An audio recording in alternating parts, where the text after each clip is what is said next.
మేము భారీ ర్యాలీ డప్పు కళాకారులతో ఒక ఉద్యమ స్ఫూర్తితో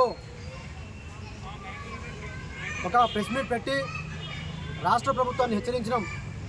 ఏమని, మీరు 5,000 ఉద్యోగాలు ఇస్తే రాష్ట్రంలో అగ్నిగుండాన్ని సృష్టిస్తామని చెప్పినాం.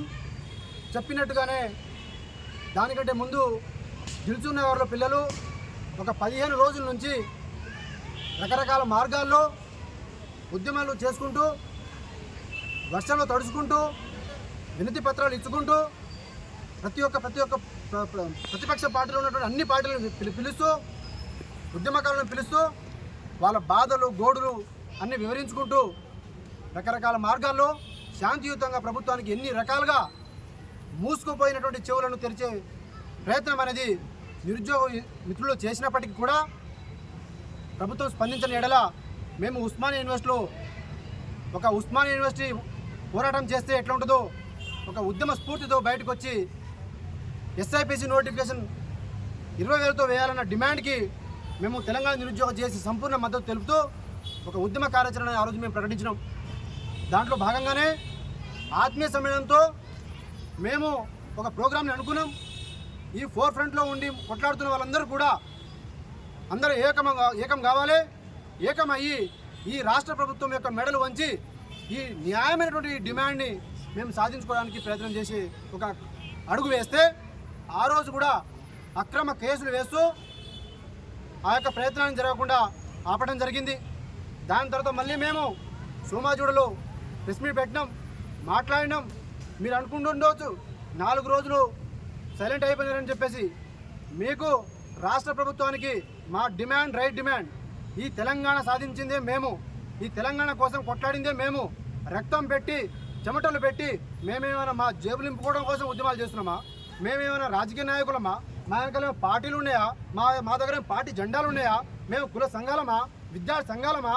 ఏ రాజకీయ ఉద్దేశంతో మాకు మీరు రకరకాల మార్గాల్లో రకరకాల సందర్భాల్లో మా యొక్క ఉద్యమాన్ని తప్పుదోవ పట్టించే విధంగా మాట్లాడినటువంటి ప్రతి ఒక్క మాటను, ముఖ్యంగా నిన్న రేవంత్ రెడ్డి గారు ఏమన్నారు, ఉద్యోగాలు గతంలో ఉద్యోగాలే ఇవ్వలేదు, మేము ఉద్యోగాలు ఇస్తే అసలు ఉద్యోగాలే వద్దురా నాయనా అని చెప్పేసి పిల్లలు వచ్చి రోడ్ల మీద ధర్నా చేస్తున్నారట అనే విధంగా ఈ రేవంత్ రెడ్డి మమ్మల్ని కాదు మా తల్లిదండ్రులను టార్గెట్ చేస్తున్నాడు.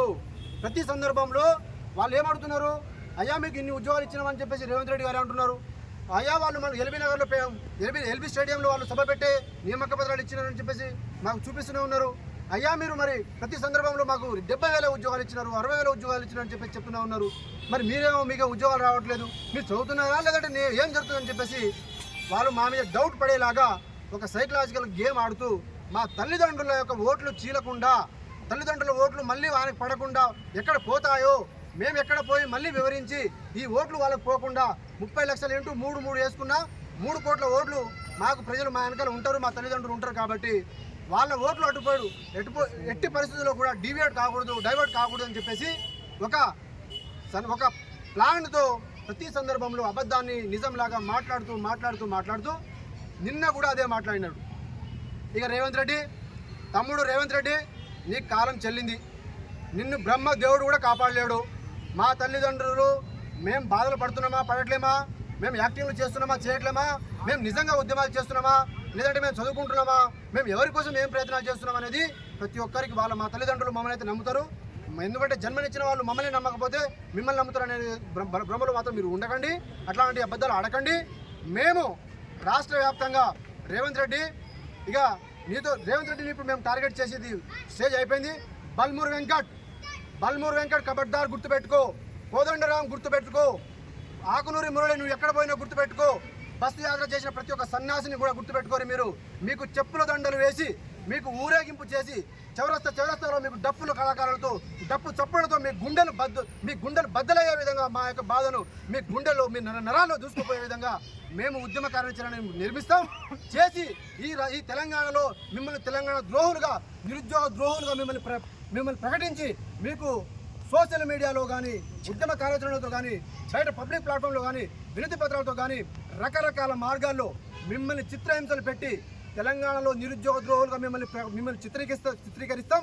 అలాగే ఈ నిరుద్యోగ ఉద్యమాలలో రకరకాల శక్తులు రకరకాల మార్గాల్లో ఒకటి ఎమ్మెల్సీల వాళ్ళకు అవ్వడం కోసం, ఒకటి ఎమ్మెల్యేలు అవ్వడం కోసం రకరకాల స్టంట్లు వేస్తున్నారు.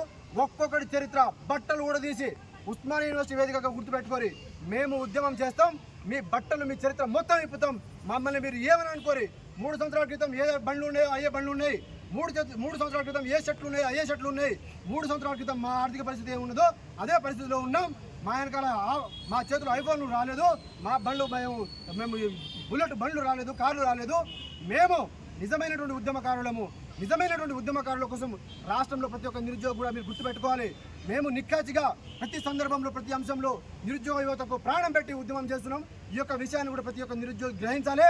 రాజకీయం కోసం ఎవడు చేస్తున్నాడు, ఎవడు వాళ్ళ స్వార్థ రాజకీయాల కోసం, వాళ్ళ స్వార్థం కోసం ఎవడు మాట్లాడుతున్నాడు, ఎవడు కొట్లాడుతున్నాడు అనే ప్రతి ఒక్క విషయాన్ని మీరు గమనించి గ్రహించి ఈ ఉద్యమంలో మేము ప్రాణం పెట్టి మేము పోరాటం చేస్తున్నాం. ఈ పోరాటానికి మీరు బ్లడ్ పెట్టి మీరు సంపూర్ణంగా మమ్మల్ని ఆశీర్వదించి మా వెనకాల రండి.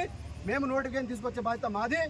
ఈ 20,000 ఉద్యోగాల కోసం మేము మరో తెలంగాణ ఉద్యమాన్ని తలపించే విధంగా ఈ ఒక్క ఉద్యమే కాదు, అన్ని నోటిఫికేషన్లు రేపు JLM కావచ్చు, రేపు DSC కావచ్చు, రేపు ఇంకో GPO కావచ్చు, 3 సంవత్సరాలైంది ఇప్పటివరకు ఒక్క నోటిఫికేషన్ రాలేదు. ప్రతి ఒక్క సమస్య మీద గళం విప్పుతాం. రాజ్యాంగబద్ధంగా ఎక్కడ కూడా మాట తుల్లకుండా, చేతిలో రాళ్లు పట్టకుండా, అహింసా మార్గాల్లో కాకుండా శాంతిగా ఉద్యమం చేస్తే ఎట్లా ఉంటుందో చేసి మా యొక్క హక్కులను నిజాం కాలేజీలో ఆడపిల్లలే 10 రోజుల పాటు వాళ్ళ హాస్టల్లో కూర్చొని వాళ్ళ కాలేజీలో కూర్చొని ఓపికగా ఉద్యమాన్ని నిర్మించి ఇదే బాసర 888లో వాళ్ళు ఎట్లయితే ఓపిక కూర్చొని ఉద్యమాలు చేసుకుంటూ ప్రభుత్వాన్ని ప్రగొట్టి ప్రభుత్వాన్ని దిగివచ్చేలాగా ఉద్యమం ఎట్లా చేసినారో మేము కూడా అదే విధంగా శాంతియుతంగా కూర్చుంటాం. లక్షలాది మంది విద్యార్థులను నిరుద్యోగులను అందరూ ప్రభావితం చేసి స్వచ్ఛందంగా శాంతియుతంగా కూర్చొని ఈ ప్రభుత్వం మెడలు సాధించే విధంగా మా యొక్క ఉద్యమ కార్యాచరణ ఉంటుంది. నేను ఈరోజు మా నిరుద్యోగ మిత్రులందరం కూడా ఇటు గజా వెంకటేష్ కావచ్చు, కిరణ్ రాథోడ్ కావచ్చు, ఇటు మన వన్నర్ చోళ గారు కావచ్చు, మేమందరం కూడా మిగతా నిరుద్యోగులందరూ కూడా మీరు ఒక్కసారి ఆలోచన చేయండి. మేము ఎక్కడైనా మేము కనబడ్డామా? మేము ఎలాంటి ఉద్యమాలు చేస్తున్నాం? మేము ఉన్న నలుగురమైనా సరే, నిన్న వాళ్ళు నలుగురైనా సరే వాళ్ళు అక్కడ పోయి పోలీసు బోర్డుని ముట్టడి చేసినారు. ఎవరు చేశారండి? కేసులు అయితే పరిస్థితి ఏంది, వాళ్ళ జీవితాలు ఆగమైతే పరిస్థితి ఏంది? అయినా కూడా అసలైనటువంటి ఉద్యమకారులు మేము, అసలైనటువంటి ఉద్యమ నేపథ్యం మాకున్నది కాబట్టి మేము చేస్తాం. మేము ఎట్టి ప్రలోభాలకు ఈ 3 సంవత్సరాల్లోనే మేము లొంగలేదు, ఇక మీద కూడా మేము లొంగము.